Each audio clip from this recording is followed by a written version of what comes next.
After a long and exhausting ride, we finally arrived at the maternity clinic. My body was tired, but my heart was heavier with fear and anxiety. I didn't have money to pay the driver. Only a promise that my husband would pay him once he arrived. Thankfully, the driver felt sorry for me and agreed. All I had left was just enough to load my phone, so I could contact my husband to come. After 4 long hours of the worst pain I had ever experienced, I finally gave birth to my second child. He was handsome, strong, and his loud cry filled the room with hope. But behind his strength and beautiful face, there was a hidden illness, one that would soon change our lives forever. I had called my sister-in-law and told her that I had already given birth alone. As soon as my husband heard the news, he immediately traveled back home. The next day, the father of my child finally arrived. He finally saw our baby for the first time. His face lit up with joy. He was happy, truly happy. At last, we finally made it home. It feels like I should be happy, that so many thoughts are still troubling my mind. We had only been home for 2 days when my husband decided to go back to his sister's place because he had work there, at a construction site far from our home. He said no one could take care of me at our place since he couldn't come home every day. So we had to travel, even though I was still very weak and my body was in pain.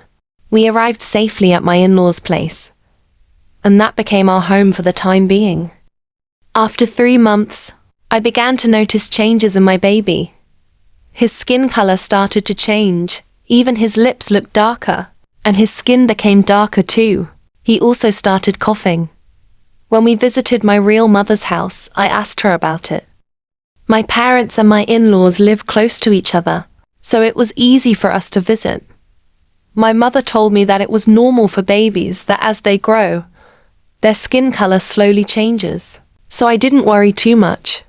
I thought it was just normal. But during that time, the coughing never stopped.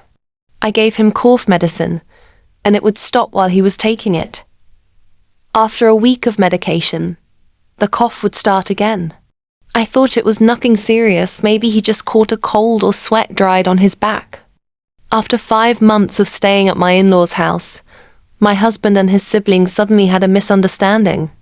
Because of that, we decided to go back to our own place.